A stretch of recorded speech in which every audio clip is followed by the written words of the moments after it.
who are friends with Donald Trump. Thank you for having me. I have been to many conventions. I have never been to a more fun convention or a convention with better vibes. They literally let Navarro out of prison. First of all, thank you. This feels a lot different from what I thought it was going to feel like. I can't hear you, but I know it's something good. So I watched the video of what happened in Butler, Pennsylvania about 50 times. I think I was one of about 8 billion people around the world who watched it. And the more I watched it, the more it struck me that everything was different after that moment. Everything. And this convention is different. The nation is different. The world is different. Donald Trump is different. When he stood up after being shot in the face, bloodied, and put his hand up, I thought at that moment, that was a transformation. This was no longer a man. Well, I think it was divine intervention. But the effect that it had on Donald Trump, he was no longer just a political party's nominee or a former president or a future president. This was the leader of a nation. And I think there's a difference. I've spent most of my life in Washington where the president is at the top of the pyramid, everyone wants to be the president. But if you think about it, the presidency comes with great power, obviously. But if you think about it, that is a title that is bestowed by a process of some sort that can be subverted. And in the end, it does not confer by itself, as no title does, legitimacy. Just because you call yourself the president doesn't mean that much inherently. I can call my dog the CEO of Hewlett-Packard. It doesn't mean she is.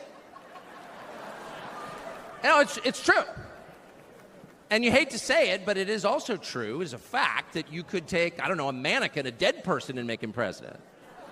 No, you could. You could. I'm just saying theoretically possible.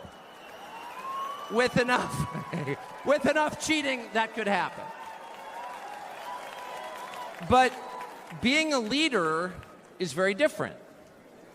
It's not a title. It's organic. You can't name someone a leader.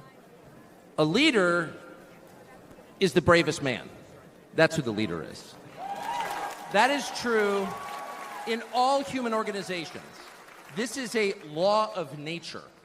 And in that moment, Donald Trump, months before the presidential election, became the leader of this nation. That was the most obvious to me. And I have to say, I think it changed him. He reached out to Trump within hours of it that night. And what he said to me that night, having just been shot in the face, he said not a single word about himself. He said only how amazed he was and how proud he was of the crowd, which didn't run. And I thought two things. The first thing I thought was, well, of course they didn't run. His courage gave them heart. A leader's courage gives courage to his people. And the second thing I thought was, this is the selfish guy I've been hearing about for 9 years? Really? Not a word about himself? About his people, period. And the second thing I noticed, which I don't think anyone has remarked upon in public, but I'm just going to since I don't have a script, why not? Is that he turned down the most obvious opportunity in politics to inflame the nation after being shot. To inflame the nation, which is an opportunity that almost every other politician I've ever met, and certainly his opponents, would have taken instantly. And they would have said, well, what is this? How did he get shot? How did this happen? And those are real questions that we have to get to the bottom of. But in the moments, the days, the week after the shooting, he did not say that. He did his best to bring the country together. And I thought, this is the divisive figure? This is the irresponsible person? No. This is the most responsible, unifying behavior of a leader I think I've ever seen. So the question is, where is he leading us? And I could go on for hours, but let me just sum it up. I do think the entire point from the famous escalator ride 9 years ago until today of Donald Trump's public life has been to remind us of one fact, which is A leader's duty is to his people, to his country, and to no other. That's the point. That's the only point. And another word for this is democracy. Democracy, in case you're a little sick of being beaten in the face with democracy on television, actual democracy is the proposition that the citizens of a country own that country. They're not renters, they're not serfs, they're not slaves, they are the owners of the country. And for that to be true, their leaders have to represent them, which is another way of saying they have to do what the people want them to do, or a close approximation thereof. But if they completely ignore what people want, not just 1 year, but generationally, say for 50 years, then it may be, I don't know what, it's not a democracy. And so I think the entire Trump project, paradoxically, is attacked as an enemy of democracy, is to return democracy to the United States. Hey, let's pay attention to what people actually want. And the lack of interest in that question in Washington is something that ultimately drove me out of the city after 35 years. Lawmakers stepping over the prostrate bodies of their fellow citizens ODing on drugs to go cast votes to send money to some foreign country.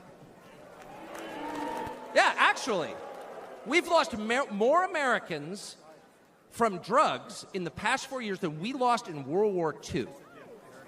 Yeah, our bloodiest war. More than we lost in World War II. Does anybody care? It is pathetic. It is pathetic. And do you hear a single word from Washington about doing anything about it? We know where the drugs are coming from. We know the supply routes. The U.S. military spent billions bombing the Ho Chi Minh Trail. You don't see our commander-in-chief suggesting that we use our military to protect our country or the lives of its citizens. No. That's for Ukraine. And it's too much, actually. It's too insulting. It's too insulting. It's a middle finger in the face of every American. It's a very clear statement, which is unmistakable. And that is, we don't care about you. And Donald Trump, whatever you say about him, and I think he's a wonderful person. I know him well. By the way, the funniest person I've ever met in my life, actually. You can't be funny without perspective or without empathy, which is true. But everything else about Trump aside, he actually cares because he's interested in the people who live here because that's his job. A father's job, his duty is to his family. An officer's duty is to his men. A president's duty is to his citizens. And he seems to be the only one who thinks that. And in his choice for vice president, J.D. Vance, he's made that really clear.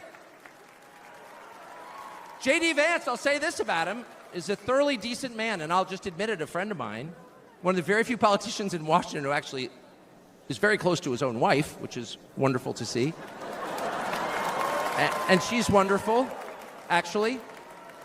But J.D. Vance has views that are closer to Trump's voters than anyone else in Washington in office.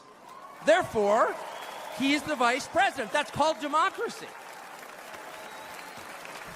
So I will stop on just one point, and that is what's happened over the past month since the debate, and particularly on Saturday in Butler. I think a lot of people are wondering, what is this? This doesn't look like politics. Something bigger is going on here. I think even people who don't believe in God are beginning to think, well, maybe there's something to this. Actually. And I'm starting to think it's going to be okay, actually. I do think that. In the day after the midterm elections in 2018, Antifa came to my house. The Democratic Party's militia, okay? I was at work. It was obvious when I was at work because it was public. My wife was home alone. They tried to come in through the front door. They terrorized her. She hid in our pantry. It was on television. It was horrible, actually. It was, I'm not whining about it. I wasn't getting shot in the face, but it wrecked our day. And the next morning, we're lying in bed, and the phone rings for my wife, and it's Donald Trump, who's not like a regular text buddy of Donald Trump's. She picks it up. Hello? Susie, it's Donald Trump. And it's coming through. I could hear it. I'm lying in bed. Whoa. And the first thing he says is, I'm going to stand guard outside your house. And she goes, oh, that's so nice. And he says, I'll never forget this as long as I live. He says, there's a lot of hate out there. And she said, there is, Mr. President. And then he says, but there's a lot of love. There's a lot of love. And we are seeing that love. I don't think it's human love. And I'll just stop with this. I'm not always convinced that I'm on the right side. I've been on the wrong side many times. You'll never hear me say, I'm on God's side, or God's with me, or even I'm with God. I want to be. Not sure I am. But I will say this unequivocally and conclusively. God is among us right now. And I think that's enough. God bless you.